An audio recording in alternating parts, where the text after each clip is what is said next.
Donc vous avez dans la palette style graphique, vous avez différentes choses. Même ceux qu'on n'a pas finalement appliqués sur des objets, les styles graphiques, ils sont là. Celui-ci, il est là.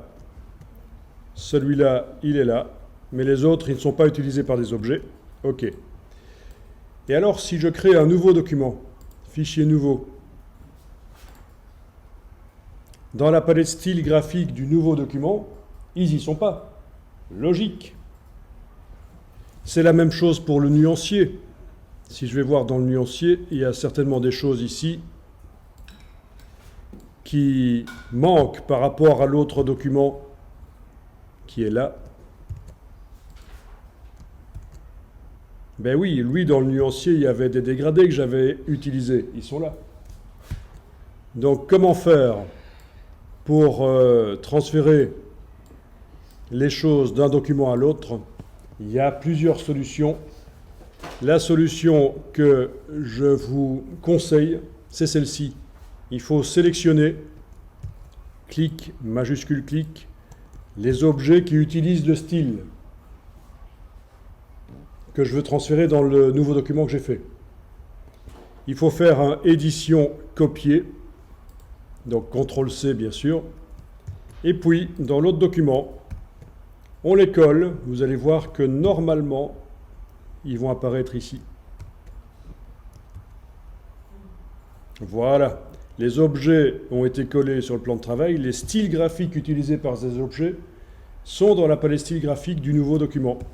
Les objets ici, je peux les supprimer, touche suppression sur le clavier, les styles graphiques restent.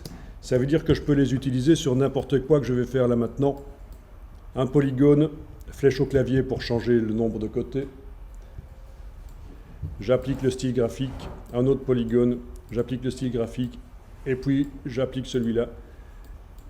Voilà. Donc je réponds à ta question, est-ce qu'on peut mettre au point des nuances dans le nuancier, des brushes dans la palette des formes, des styles graphiques dans la palette style graphique, et récupérer tout ça à chaque fois qu'on crée un nouveau document? Oui, il y a deux manières de le faire, je te montre la plus simple. En supposant, voilà, que... Attends, je vais retourner dans l'autre document ici et je vais quand même aller créer vite fait des formes qui utilisent les dégradés du nuancier parce que je veux les transférer aussi dans l'autre document. Donc voilà, je les sélectionne, je les copie, je vais dans l'autre document, je les colle. Les dégradés ont été transférés. OK. Et donc, pour retrouver ça à chaque fois, le plus simple, c'est d'utiliser un modèle, un template. Donc, je vais ici supprimer toutes les formes. Donc, bien sûr, les dégradés, les styles graphiques sont restés là. Et je vais enregistrer ce fichier vide sous forme de... Attends un peu, je vais juste aller voir quel est le format. Le format, c'est un format lettre horizontale. Oui, hein, c'est lettre horizontale qui avait été choisi, oui.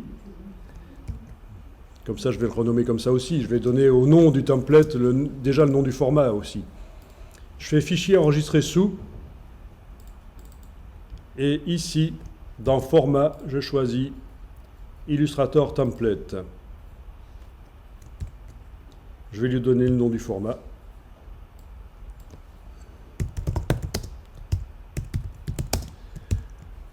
Donc format lettre.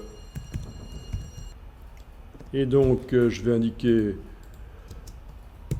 avec style et dégradé. Voilà. Je vous le mets en anglais parce que c'est un terme que beaucoup utilisent en anglais. Ça donne un genre. Hein. C'est comme dans les agences de pub. On ne dit pas des images, on dit des visuels. Alors, voilà. Le template est enregistré. .ait. Voilà, je vais fermer les documents ici. Et donc, le principe, c'est que chaque fois que j'ouvre le template, il ne s'ouvre pas réellement, c'est une copie du template qui s'ouvre.